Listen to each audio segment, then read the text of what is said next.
Ladies and gentlemen, welcome back to Driven Wyld. Today I was building a script that got me thinking about something. Yes, and it's an excuse video because I have been under the weather all day and on kind of a NyQuil hangover, so I'm going to keep this short. But what I ended up making a script on, and for a sneak preview, is a video I titled, "Is Catering Dying on Gig Apps?" And it was mainly to focus on the ezCater platforms, DeliverThat, Delivered, Zifty, Cartwheel apps, Food Fetch, etc., and highlighting some of the current issues, especially since I live in South Florida and I'm noticing this particular shift rather early, if I'm being honest. Like, I feel like in this market, I should be seeing a lot more volume in terms of catering orders. I'm just not.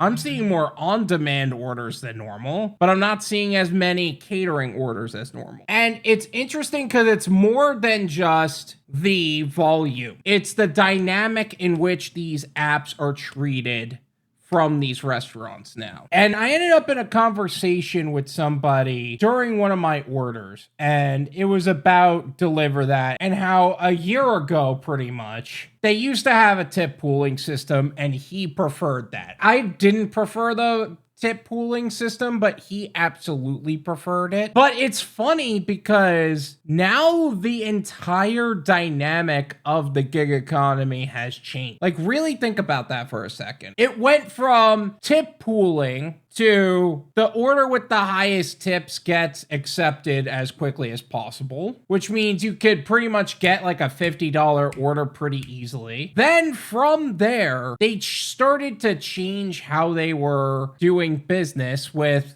ezCater and getting direct contracts, and things were getting redistributed, really, to where they now have these exclusive offer programs, the tier systems that they didn't have. The tier systems that they have are no longer a thing, and the overall gig economy has changed. The overall catering economy has changed in a way to where it's not even that much of a thing anymore. Like, scheduled deliveries in the catering economy isn't as prominent as it once was. Like I said, there's going to be a more longer video on this subject. We do have a different video. Like, I have a different script for that kind of goes deeper into this, but it's just funny how it was literally just a year ago where I was talking about how it changed DeliverThat forever. And now the name of the game has changed so much to where I just don't even think DeliverThat's all that anymore. Or rather, it's not the same as it once was. Again, this is an excuse video, so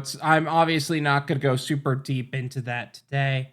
It's just something that I have observed recently. Thank you guys for watching. I appreciate it. Make sure to hit the like button and subscribe, and I'll see you guys next time.